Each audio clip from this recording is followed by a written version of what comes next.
My name is John Gregory. I'm a Professor of Paediatric Endocrinology at Cardiff University. For some years now, I and a group of my colleagues have been interested in how to optimise the healthcare system for young people with diabetes.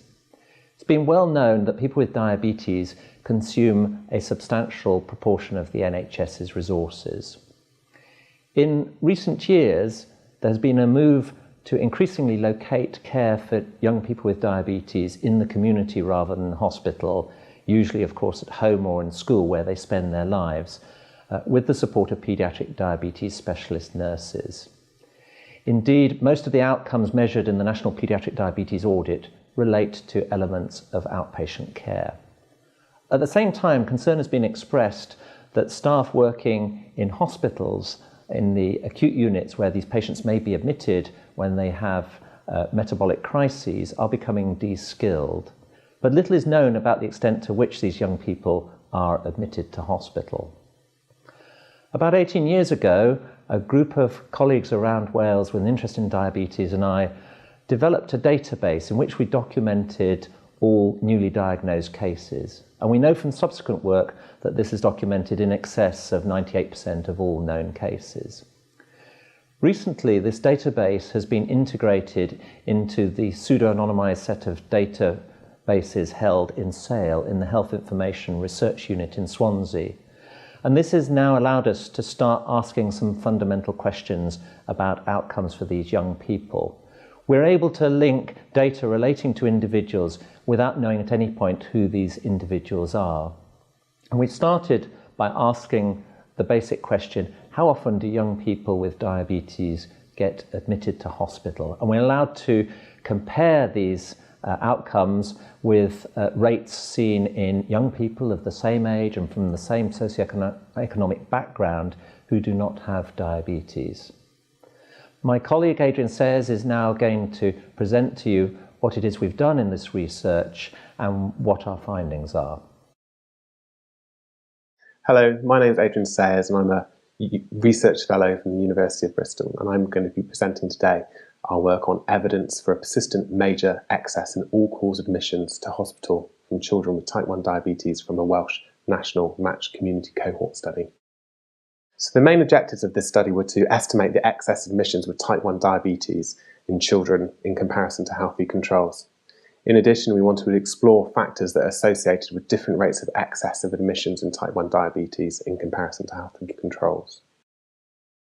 The design of the study is unique. We used a matched cohort study using anonymously linked health admissions data to estimate the difference in the rate of all-cause admissions 1 month after diagnosis. The unique thing about this study is we're trying to pair similar people together, so there are no differences between our subjects of interest or the patients with type 1 diabetes and the control group, which is the normal population. So the setting in this study was using patients with type 1 diabetes identified using the Brecon Group cohort, and we linked this to hospital admissions data. The population consisted of 1,577 Welsh children of newly diagnosed cases of type 1 diabetes between 1999 and 2009. We anonymously matched those individuals to 7,800 population controls, matched on age, sex, county, deprivation. The primary analysis in this study was admission rates to hospital 30 days post-diagnosis between subjects and controls. We used a special multi-level Poisson model to estimate the differences between cases and controls, and results are reported as incident rate ratios.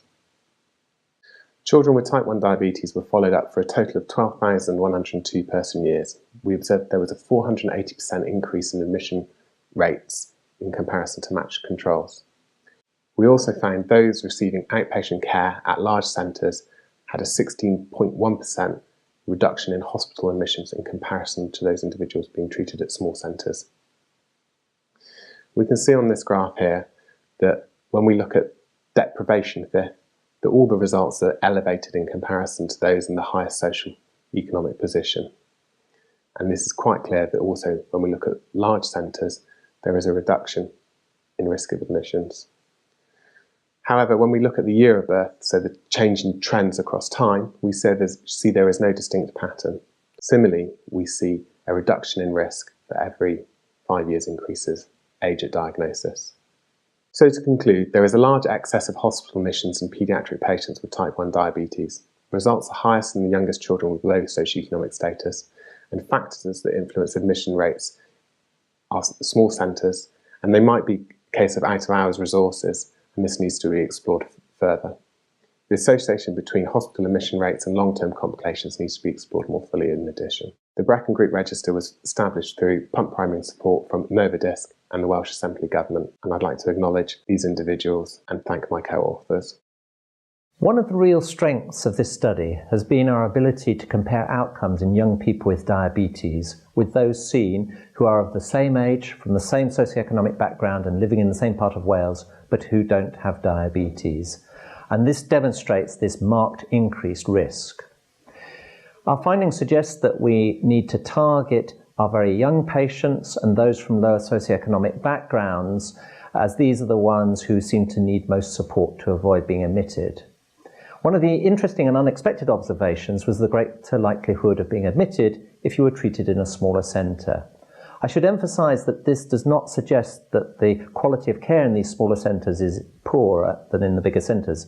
Indeed, far from it. The findings of the latest National Paediatric Diabetes Audit demonstrate that in terms of blood glucose control, outcomes are better in our smallest centres. But it does suggest that further research and thinking is needed about how we provide care, possibly out of hours, that helps support families with children with diabetes in a way that helps prevent their children from being admitted. This is clearly fundamental if we're to provide equality of access to medical care across the country.